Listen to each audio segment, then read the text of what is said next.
Welcome. I'm E.G. Marshall.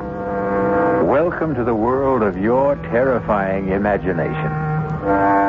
Consider, at one time, the great cold-blooded reptiles ruled supreme on the face of this earth.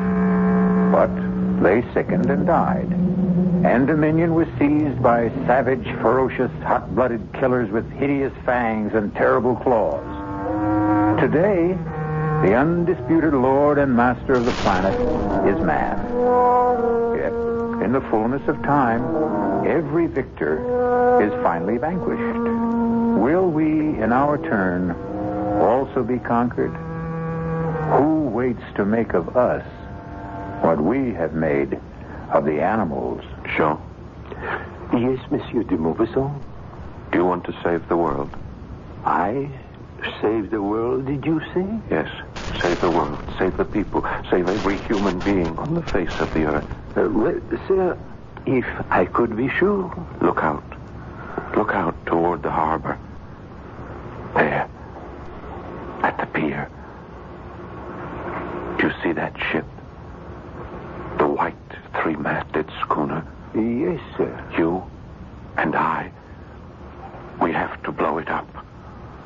But it is such a beautiful ship. Beautiful and deadly. Deadly enough all by itself to enslave the entire human race.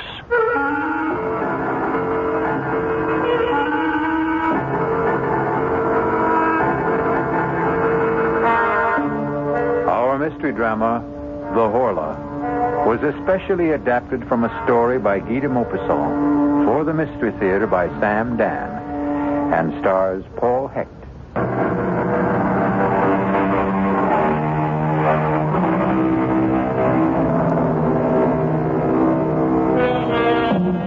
His name was Guy de Maupassant. He was probably the greatest writer of short stories who ever lived. He died in the year 1893. He died young. He died insane. And if you read the stories he wrote toward the close of his life, the critics tell us, you can see how his madness slowly destroyed him. That's how they look at it. He himself insisted he was being possessed. His mind and all of his vital forces were being drained from him by a mysterious, supernatural, and superior being. He called it the Horla. And the Horla is one of the last stories he ever wrote. Is the Horla merely the raving of a man going mad, or is it an inspired prophecy of a fate that awaits us all? You decide. Dr. Cartier. Yes? Yes, what is it? I have been pressing the bell signal, Doctor. It means you must pick up the telephone. Oh, that confounded diabolical contraption. Oh, please, Dr. Cartier. It's Monsieur de Maupassant. De Maupassant? Who is he? The nervous one. He was here the other day. Oh, that one. The writer. Tell him I'm busy with a patient. I did, but he insists on talking. The combination of de Maupassant and the telephone. Just speak into it, Doctor. The telephone. Hello. This is Dr. Cartier. Doctor, you must come to see me. You must come here at once. Please, monsieur, calm yourself. If I knew how to calm myself, I wouldn't need you. You must come here. Monsieur, be reasonable. I would like to be. I'd give everything I own if I could be reasonable, if I could only be reasonable, but it won't let me leave. What won't let you leave? It. The Horla. The what? Monsieur de Maupassant. Monsieur, speak up. What happened?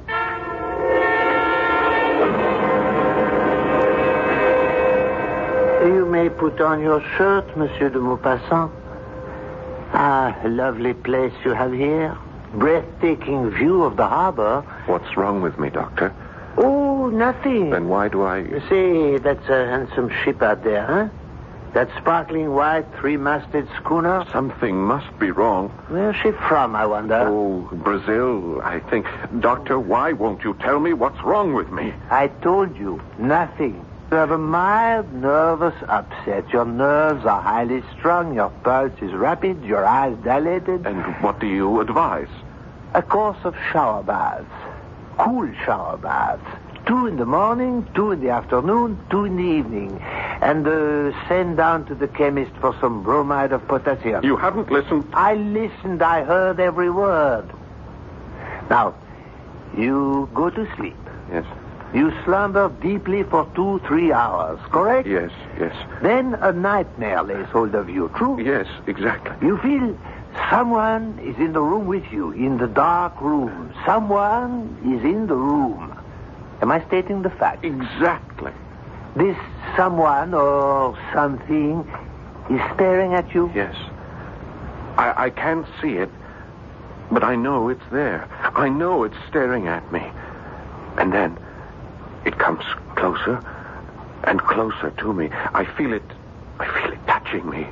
A cold, terrifying touch. And then I hear a sound. A low, vibrating sound. It's nothing human, nothing animal, nothing mechanical. And then I feel a weight, as if something kneels on my chest. A pressure, a terrible pressure. My neck is being squeezed and squeezed as something seems to be draining the breath from my body. Not only the breath, but my strength. Everything is being drawn from me. I want to struggle, but I can't move. I want to shout for help, but I can't utter a word. I try to fight, to resist, but I'm paralyzed and powerless. And then suddenly, I awake, bathed in perspiration, trembling. And then, exhausted, I fall asleep and slumber restlessly till morning. Yes, I heard. Well, what have you to say about this mysterious creature? He exists in your imagination. Are you sure? Try the treatment, then call me in a few days. No, doctor. No, you must give me an answer for the Horla. The Horla? This creature, this being, this whatever it is. Monsieur de Maupassant, I understand you're a writer. Is that so? Yes. Now then, do I tell you how to write stories? Do I? No. Then don't tell me how to practice medicine.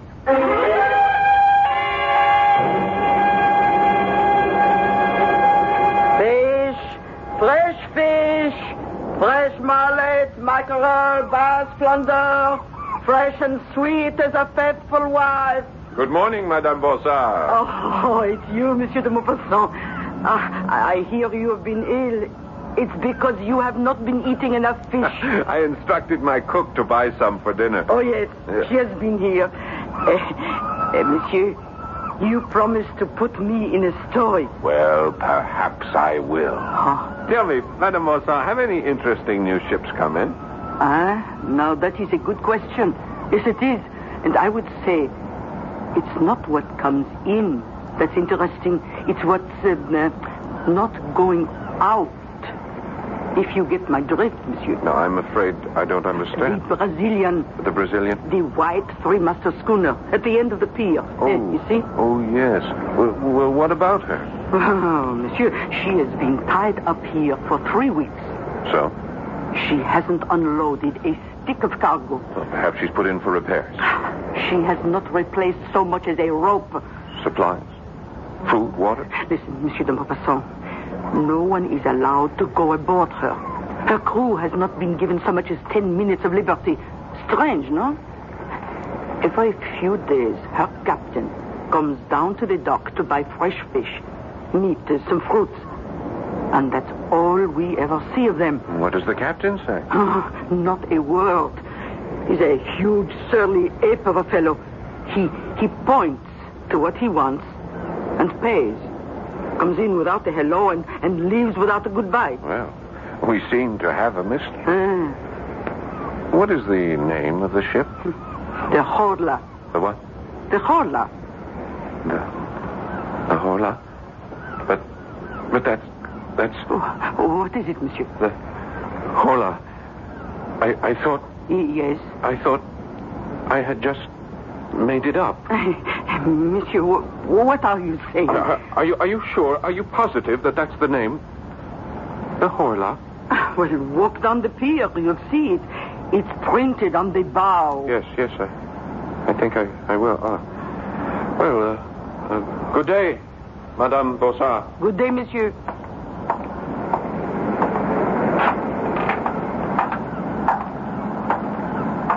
Horla. It's incredible. Ahoy!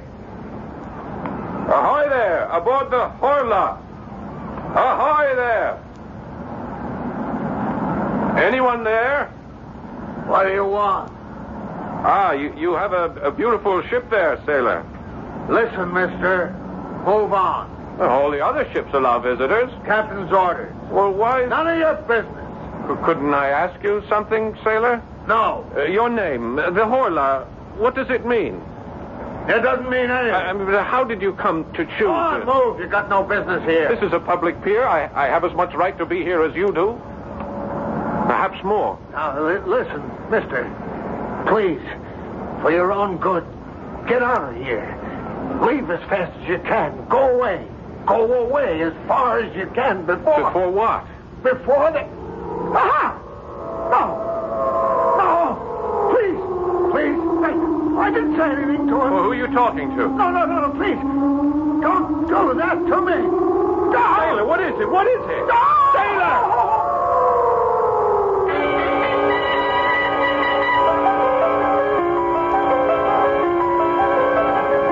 Monsieur de Maupassant. Monsieur. What is it? Are you all right? No, I'm not all right. I thought as much. I saw you from my shop. You've just been standing here. Standing still without moving a muscle for... Oh, monsieur, it must be every bit of 3 hours. The ship.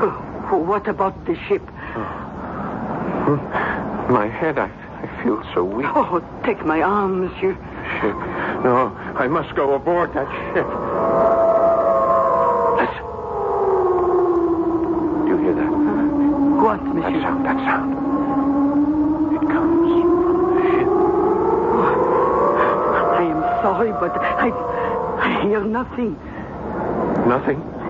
Oh, I hear seagulls, waves. Oh, and now, come, monsieur. It's thunder, a storm. I must go aboard that ship. But they won't let you. The ship. Oh, come quickly, monsieur. You'll catch your death. The ship. The ship. Oh, hurry, monsieur. How did I know? Answer me that. How did I know? How did you know what? The name of the ship. How did I know that name?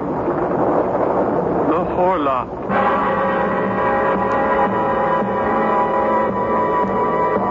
How indeed. And as long as we're asking questions, here's a couple to keep the cauldron boiling. Who, or should we say what, is aboard the Horla? Or perhaps the most strategic question of all, what does the name Horla mean? I'll be back shortly with Act 2.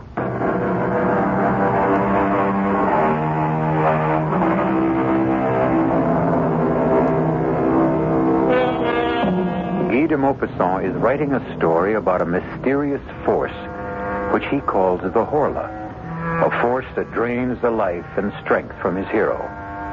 Now he discovers that a mysterious ship that lies in the harbor is also called the Horla. Hello? I must see Dr. Cartier. Oh, it's you again, Monsieur de Maupassant.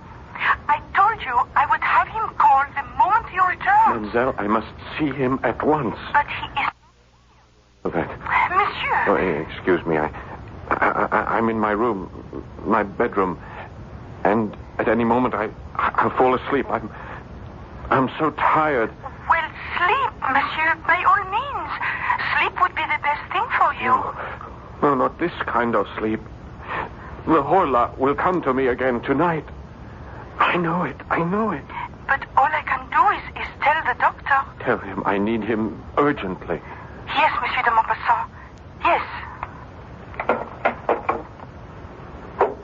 Who's there? Who is that? Who's there?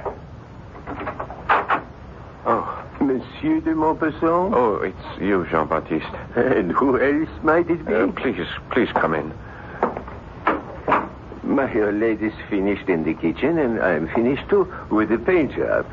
Just in time, just before dark. Oh, you didn't have to hurry. Well, get it over with. That's my motto. You thought your house was white before? You should see it now. Please, Jean, sit down. Yes, monsieur. Jean, I have a job for you. Doing what? Doing just what you're doing now.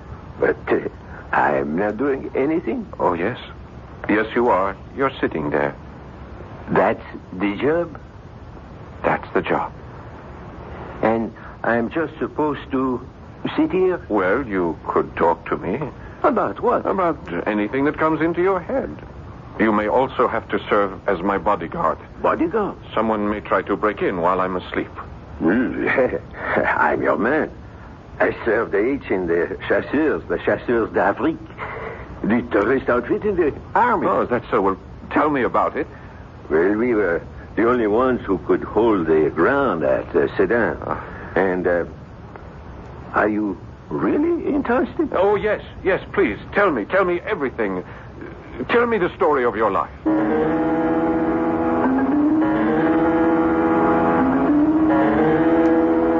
And so we advanced against the Prussian left flank, and we...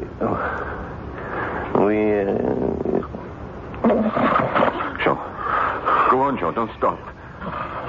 Talk to me. If you fall asleep, I'll fall asleep. Jean, please talk to me. Don't let me sleep. Oh, I'm so tired, but don't let me sleep. Don't let me fall.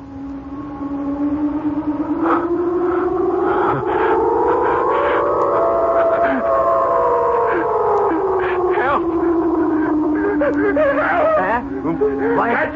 Catch it! Monsieur de... Hold it!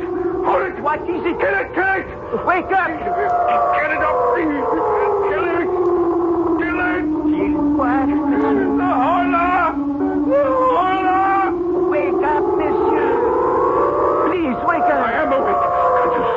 Can't you see? I'm awake. Rest, monsieur. Relax. Where is it? Where did it go? There is nothing here. Somebody was in this. There was no one in here except you and me. It was here. It was. Impossible, monsieur. It's impossible. You didn't hear it? That terrible sound? Monsieur de Maupassant, I heard nothing. I saw nothing. There was nothing. Oh, no. No, you're wrong. It was here. The window? As you can see, still locked from the inside. The door still barred. From the inside. Nothing human could have gotten in or out. Who says it's human?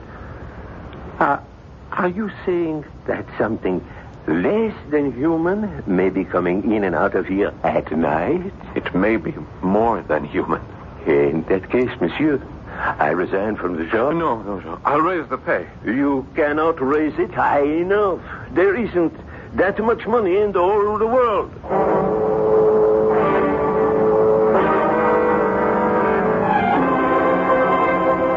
Dr. Cartier, I thought you'd never get here. Nothing works. Shower baths, the bromides. You insist you still have this visitor? I know I do. He was here last night. He overpowers you? Yes. He makes this awful sound? Yes. He drains all your strength? Yes, exactly as I told you. Your handyman, Jean-Baptiste, stopped my carriage as I drove up. He spent the night in this room with you, I understand. Yes, that's right. While this Horla. This Horla attacked you. He heard nothing. He saw nothing. Well? Well, what? Come, monsieur. Admit this is all a nightmare. But it was so real. It's always so real. There was a witness. Is Jean-Baptiste reliable? Is he sane? I would say so, yes. Would he have any reason to lie? To embarrass you? No. Then why do you insist on maintaining this ridiculous fiction of a Horla? Doctor, that name, Horla, I thought I had made it up, that it was a creation of my own imagination. But it happens to be the name of that ship. What ship? You know, the one you asked me about last week, the white three-masted Brazilian schooner. I mean, where would I get that name? Why would that name pop into my head? That Brazilian ship is called the Horla? Prove it to yourself. Pick up that telescope. See her out there at the pier. You can read her name. Ah, then that explains it. You had picked up your telescope one day to view the harbor. Without being aware of it, you might have read the name on her bow. I have never seen that name before in my life. Someone somehow placed it into my imagination. Monsieur de Maupassant, sit down. Huh? At once. Now, I have coddled you long enough. You are one of the great writers of France, but you have reduced yourself to a terrified, trembling wretch. This will not do. I admit that I am terrified. That's what I've been trying to tell you. Yes, you terrified. You have been terrified by the critics. Oh, that's a lie. I don't care for the opinions You of are those... human. You care. I read what they write. You've lost your touch. Your best work is behind you. I am as good as I ever was. Better. Sometimes genius becomes too heavy a burden to bear. And so you construct this fable in order to have an excuse not to work anymore, not to be judged anymore. That's not true. But the fact is, you're not writing. I am writing. What are you writing? I'm writing a story. A story called The Horla. That's not a story. It's an account of your nightmare. Oh, I just don't know what else to do. I do. Sit down at that writing desk. Pick up your pen. Create another Bellamy. Another Pierre and Jean. Another ball of fat. Doctor, it's not that simple. Make it simple. Remember, you're more than a great writer. You're a great French writer. Oh, that's a lie. I don't care.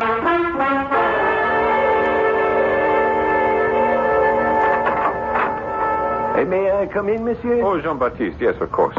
I see your honor is working. That's good. It's good. Yes, I feel wonderful this afternoon. The old lady wants to know if you'd like to come down for tea. Oh, no, I'm in the middle of things here. I'll work through till supper. Well, I didn't mean to interrupt. I just brought you the paper from Paris. Thank you. Well, I'll see you later. I've got to put in the chrysanthemums. The old lady... Jean, listen. What is it, monsieur? You tell me. I can't tell you nothing. You don't hear anything? What? What am I supposed to hear? Just listen, Jean, listen. You're having that problem. The one you had last night. Yes, I'm afraid so. Well, you'd better see the doctor. I've just seen the doctor. Jean, please, would you mind sitting here with me? I don't mind as long as it's the daytime. I just can't work anymore. I don't think I'll be able to concentrate. Well, why don't you take a little nap? No, I don't want to sleep.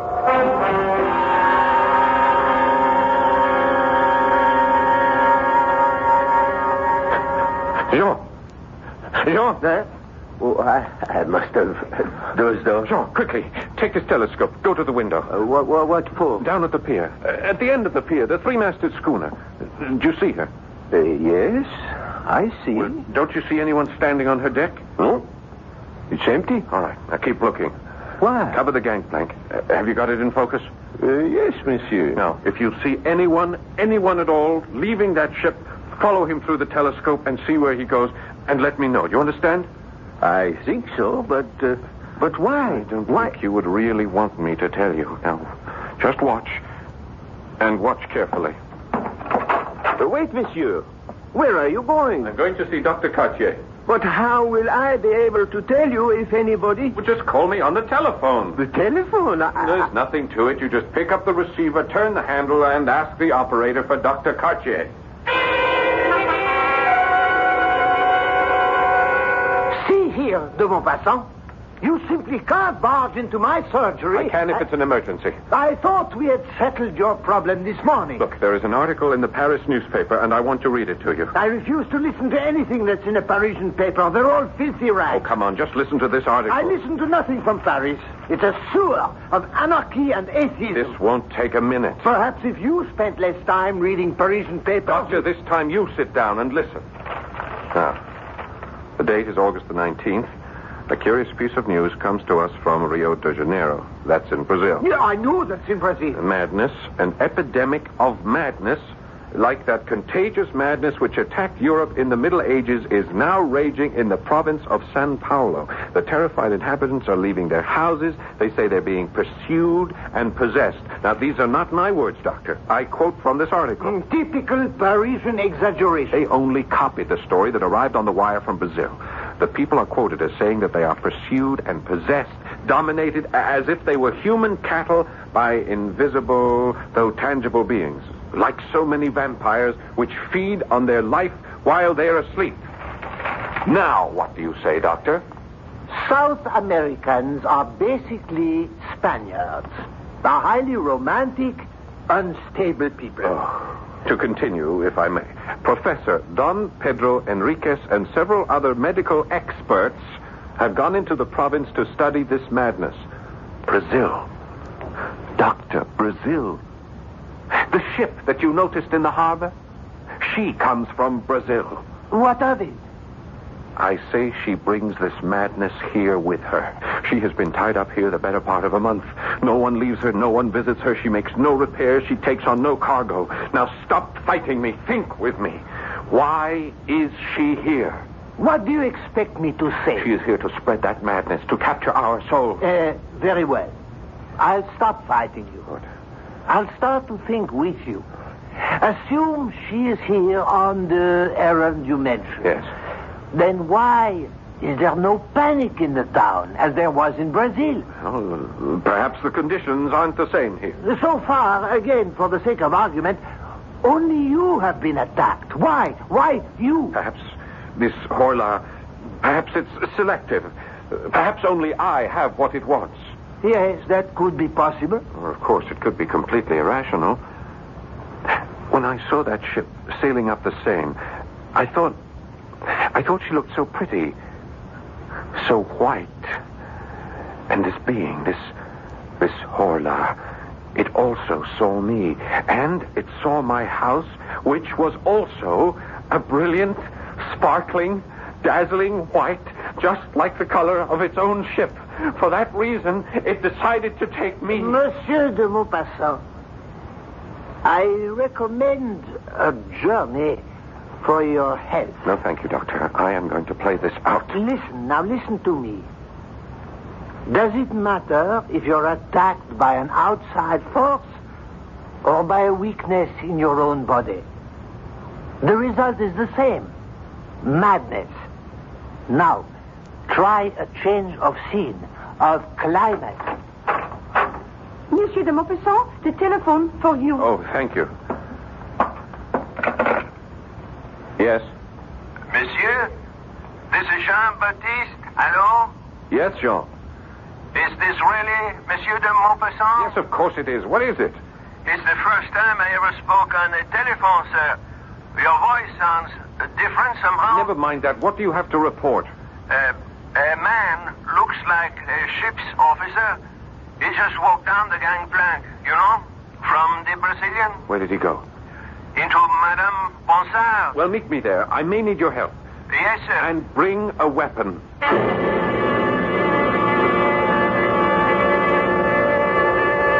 Well, will the man of letters become the man of action? And how ironic it is that the epic struggle for the mind and the soul of not just one man, but perhaps all men, may take place in the small, crowded stall of a provincial fishmonger. I shall return shortly with Act 3. A beautiful white sailing ship is docked in the harbor near the mouth of the Seine River. And a famous French writer claims she carries aboard her a mysterious force that intends to destroy the world. Only He can't be sure, and neither can we. Is this just a story he is writing, or a nightmare he is living? But fancied or real, a confrontation with the ship's captain awaits us. Jean, here I am. Yes, monsieur. Are you armed? Yes, I have my old service revolver loaded and ready. Now keep it out of sight. Your man is inside the store buying fish from the Bonsard. All right, come along. Follow me. Yes, monsieur. And you'll have some mullet. Very good. Oh, good afternoon, Monsieur de Maupassant. I'll be with you as soon as I'm through with this customer. You know this, Jean? Yes. It's the mackerel. Look, he doesn't speak. Renee. Yeah, he points to the fish he wants and holds up his fingers for how many he'll take. He's a hard-looking customer. No, sir. Very well. That will be 27 francs, monsieur. René will bring it out to your ship. Bon appetit. One moment. Captain, I'd like a word with you. Stand aside. My name is Guy de Maupassant. Stand aside. I would like to talk to you about your ship. I said stand aside. Not until we learn what's happening here. Stand aside. Oh, help me with this fellow. Help me.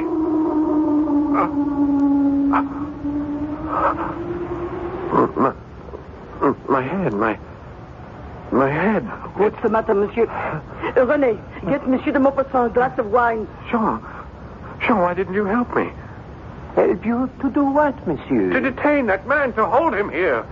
But you didn't say anything. I kept waiting. I called on you for help. When? Just now. Madame Bonsard, didn't you hear me? Oh, I didn't hear anything. But you saw me struggle with him. No, monsieur. I asked him to stop.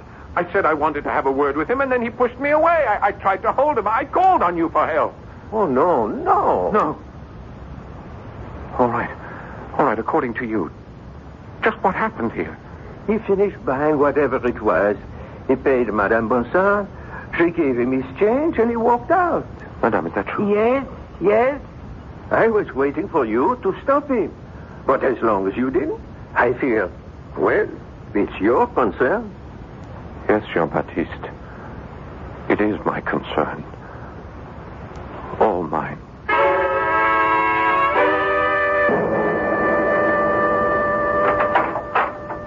Good evening, de Maupassant. I didn't send for you, Doctor. No, you didn't. But I received a visit from your handyman and the Bonsard woman. They fear for your sanity. I can't fault them in that regard. I fear for it, too. I want to help you. What can you do? I tell you the problem, and you dismiss it as an aberration. Give it up. Give me up, Doctor. I can't. Surely you've lost a patient or two in your career, Doctor. Oh, yes. Well, then this should be no novelty. Why do you persist? Are you that fond of me? No. Actually, I dislike you heartily. Your ideas, your politics. But I am first a Frenchman and a patriot. Your writing brings honor to our country. You are one of our national resources. I must save you. How far would you be willing to go? I still don't know the problem. I told you the problem. I read you the dispatch from the Paris newspaper. Very well. This thing, this Horla, why does it attack? Why? Perhaps the reign of man on this earth is over. Oh, what kind of nonsense is that? We'll get nowhere if you keep saying nonsense to me every time I open my mouth. Man did not always rule this planet. He didn't? No. We are but one of a series of rulers according to evolution. Oh, evolution. What do you say, oh, do you quarrel with Darwin? Why, is it too much to suppose that we, in our turn, are being supplanted? By whom? It doesn't have to be a whom. It could also be a what. What kind of a what? A Horla. And we are back where we started. Yes. A Horla. I would accept a vampire, a physical, tangible, visible creature, but your Horla cannot be seen. That's true. Then how can he do damage? He can seize control of the brain. Never. The brain is inside the skull. It is safe. It cannot be tampered with. The Horla has always tampered with it. Primitive man feared him, this unknown, unseen horror. The priests, magicians through the centuries have tried in vain to exorcise him. Yet he has stolen into our minds, captured our thoughts. Mesmer, he understood this power. He could even demonstrate it. And Mesmer was a Frenchman. I regret to say he was also a charlatan. The mind. That part of it we don't know. That dynamic, unconscious portion. The part discovered by Freud. Who? Freud. Sigmund Freud of Vienna. Oh, an Austrian. A brilliant psychologist. Freud, Mesmer, others, they show us glimpses of this awful mental power. Some call it magnetism, suggestion, hypnotism. But only the Horla fully understands it, and he will use it to conquer. But why? Why did we conquer? Because our time had come. And I hear him. He keeps telling me he has come. My boy, let us put you into a hospital for your own good. He'll follow me there. What do you suggest? Eventually, he will make of us what we have made of the horse, the ox. His beast of burden and his food, just by the strength of his will. You need a complete rest, a change of scene. But you know, sometimes an animal turns on its master. Sometimes the slave rebels and kills the oppressor. And I know just the place. Just get away from the sea. Breathe some good, crisp mountain air. And so I'll kill this Horla. I'll have your servants pack some clothes. And if I kill him, perhaps all of us will be safe. For a while.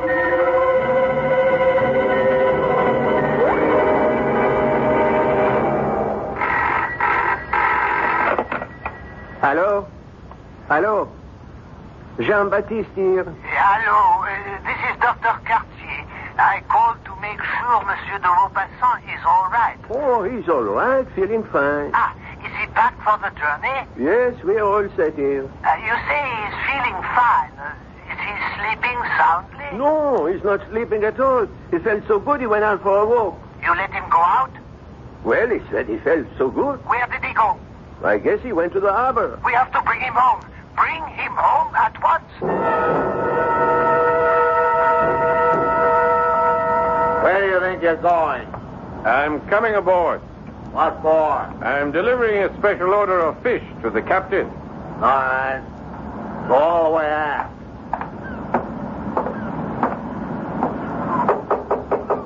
What is it? What are you doing here? What are you doing here, Captain? What is your ship doing in this harbor? I'll have you thrown overboard. I'll keep coming back. Why are you here? Why? You know. You know why. Tell me. You know everything there is to tell. The ship is captured. It belongs to the Horla. Yes. It captured us in the harbor back in Rio. It owns us. It owns every man on board. What is it doing here? Looking for captives. Looking for you. Why me? I don't know. It chooses its victims according to... I don't know the reasons. Some are obvious. Us, we have a ship. It wanted a ship. But you, others, I don't know. I don't know why it wants you. The Horla. Where is it now? Here, in this cabin.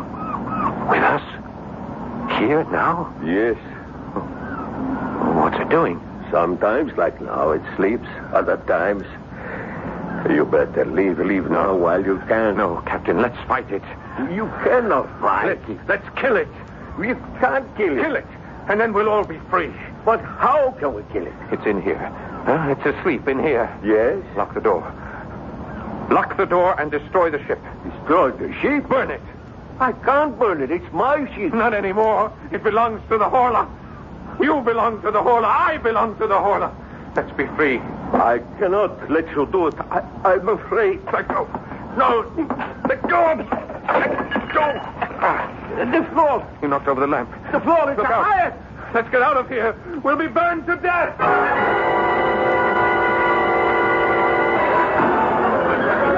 Doctor, look. The ship.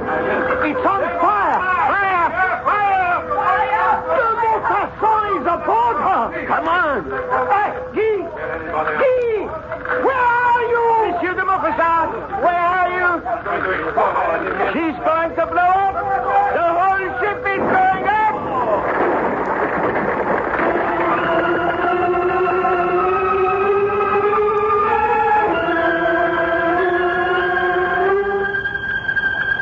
Comfortable, monsieur? Yes. This is such a pleasant, restful ride. We will be at the sanitarium in time for dinner. You won't regret it. You had a narrow escape last night. Yes. Yes, I know. Why did you go aboard that ship? Why? Yes, why? I told you. To strike a blow for freedom. To overthrow the slave master. To kill the oppressor. And, did you? Did I what? Did you kill the Horla? Did you prevail? For just a moment. I thought I did. But no. How can man prevail against the Horla? They say de Maupassant lost his mind. They also say those whom the gods would destroy, they first make mad. Are there new gods? As we are absolute monarchs over the willing horse, the faithful dog, will someone soon force us to yield, spirit, soul, and body, to him? I'll be back shortly.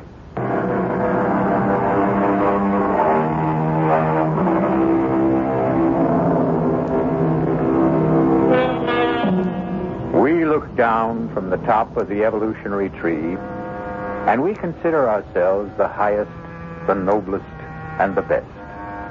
But there can be someone ready to take over. Someone more perfect. Maybe the only way we can survive is to beat this thing at its own game. Improve ourselves, shape up, and also show up regularly for the next adventure in the macabre. Our cast included Paul Hecht, Bryna Raeburn, Robert Dryden, and Dan Ocko. The entire production was under the direction of Hyman Brown. This is E.G. Marshall inviting you to return to our Mystery Theater for another adventure in the macabre. Until next time, pleasant dreams.